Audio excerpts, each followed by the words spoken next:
Above your slider door, you have your control panels. Here you have a rocker switch that'll light up over the cab. It has a low position and a high position. Next is your power control system, your one-place monitor, your truma, your inverter, your interior LP valve, and your tank heater switch. The power control system allows you to see how many amps are coming into your coach when you're plugged into shore power. Currently, we're plugged into a 30 amp pedestal at a campground. Your one-place panel allows you to do many functions. One of the first is to monitor your tank levels. When I push that button, I'm able to check on my freshwater tank, my LP gas tank, my gray waste tank, as well as my black waste tank. On the right, I have a battery level that'll show me both my chassis battery voltage and my house battery voltage.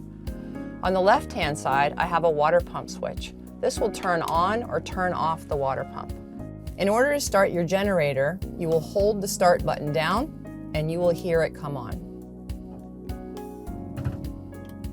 This is important when you want to operate anything that's on a 110 power system, like your air conditioner, your microwave, or anything that you plug into a 110 receptacle.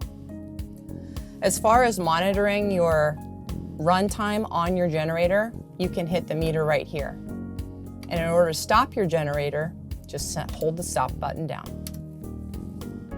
The truma combines your heat source for your furnace as well as for your hot water.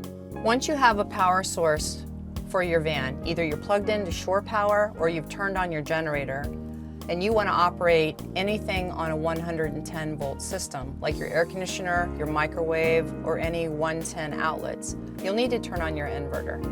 You press and hold the button until the light comes on. In order to turn it off, push the button to the left again, one time. When temperatures drop below freezing, you have the option of turning on your holding tank heater. In order to do this, depress the button one time until the light illuminates. This will warm your freshwater tank, your black water tank, and your gray water tank.